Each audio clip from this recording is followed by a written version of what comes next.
Kasih karunia dan damai sejahtera Allah Bapa kita dan anaknya Tuhan Yesus Kristus menyertai saudara.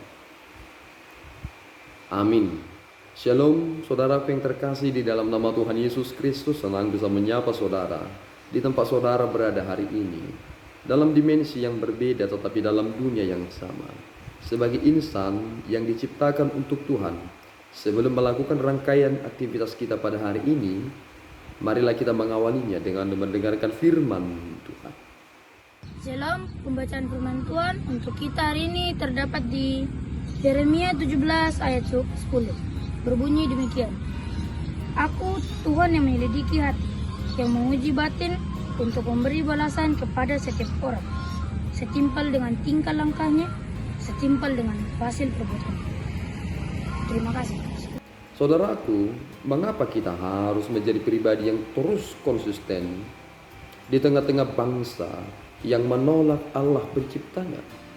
Ketika kita terjun ke dalam pelayanan di mana orang-orang di dalamnya adalah orang-orang yang begitu bebal, yang mempertahankan prinsipnya sendiri, yang melakukan sesuatu itu dengan sesuka hatinya. Tentu dalam zaman sekarang ini kita akan menjadi pribadi yang terus akan membawa semua itu ke dalam perasaan kita. Hal ini disebut dengan istilah baper, membawanya ke dalam perasaan. Tentu seorang nabi yang sangat terkenal, yakni Nabi Yeremia, adalah pribadi yang selalu bergumul dengan apa yang dilakukan oleh bangsa Israel. Meskipun ia terus berkhotbah, menyampaikan firman Tuhan kepada mereka, apa yang disampaikan Allah disampaikan kepada mereka, tetapi mereka tidak mau tahu. Mereka menganggap bahwa Yeremia hanyalah nabi yang berbicara dengan keras. Akibatnya mereka menghiraukan itu. Tetapi kita kini baru menyadari satu hal, bahwa Allah itu adalah Allah yang hidup, bahwa orang-orang yang mengandalkan Tuhanlah yang akan menaruh harapannya untuk masa depan. Artinya ketika orang-orang melakukan segala sesuatu sesuka hatinya, bahkan ada orang yang melakukan tindakannya di luar dari aturan yang ada, melawan hukum dan bertindak sesuka hatinya, tentu apa yang akan mereka terima? Sebagai pribadi-pribadi yang telah diselamatkan Allah, kecenderungan yang membawa kita dalam perjalanan hidup ini adalah kita tidak mau karena Allah tidak mau. Jika Allah tidak mau kematian orang-orang berdosa itu, orang-orang yang fasik itu, tentu apa yang menjadi hati Tuhan itu menjadi bagian dari hati kita. Itu mengapa kita harus tetap berusaha konsisten dalam setiap apa yang kita kerjakan ini. Kita bukan menjadi hakim, kita adalah pelayan. Sesama kita harus melayani satu sama lain. Tetapi terkadang orang berkata, semua ada masanya. Tingkat emosional seseorang itu ada batasannya. Tentu hal itu terjadi. Tetapi yang terpenting bagi kita adalah ada orientasi yang tulus di dalam hati kita untuk menyatakan apa yang Tuhan katakan. Sebab perihal tentang penghakiman itu adalah bagian dari Allah. Tugas kita adalah memberitakan apa kehendak Allah dan apa isi hati Tuhan. Dan Tuhanlah yang akan bekerja di kemudian hari, sebagaimana kita adalah orang-orang yang tetap setia menyampaikan itu. Lihatlah apa yang dikatakan Paulus, yang dikatakan oleh Yeremia dalam hal ini. Aku Tuhan yang menyelidiki hati, yang menguji batin, untuk memberi balasan kepada setiap orang setimpal dengan tingkah langkahnya. Adakah orang ketika melakukan yang jahat itu, maka hidupnya biasa-biasa saja, atau hidupnya seperti tidak ada masalah? Jawabannya tidak.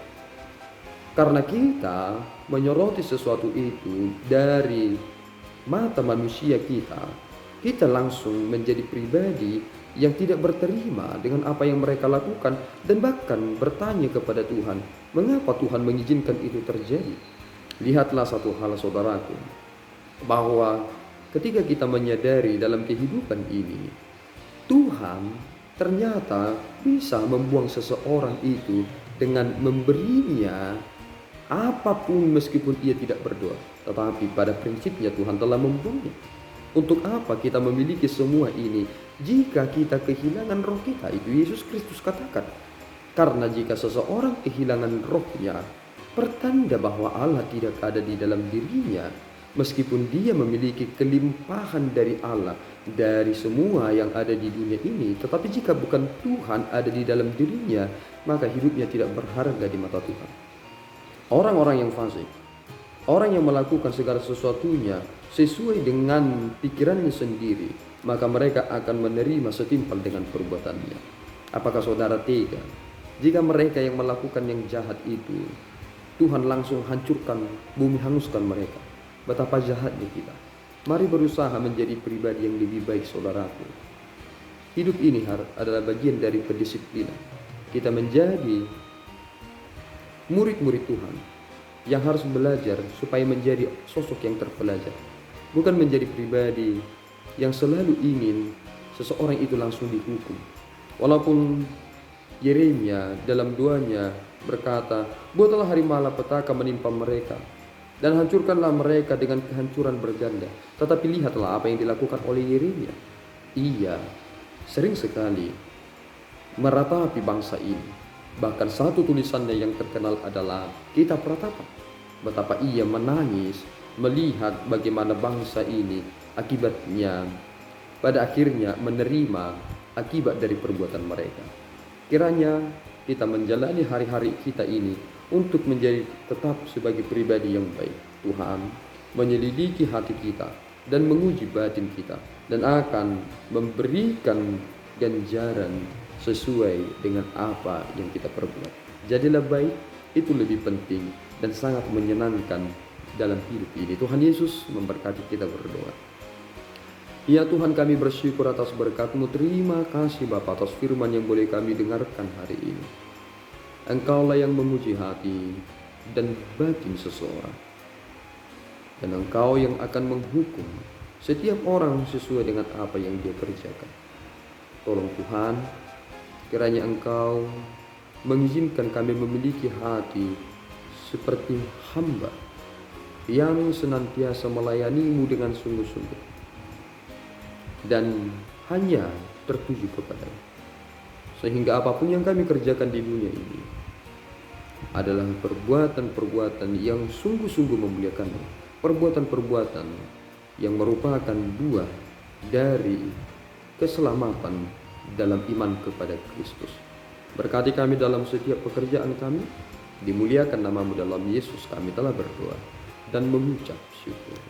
Anugerah Tuhan kita Yesus Kristus, kasih setia Allah Bapa, dan persekutuan Roh Kudus menyertai saudara.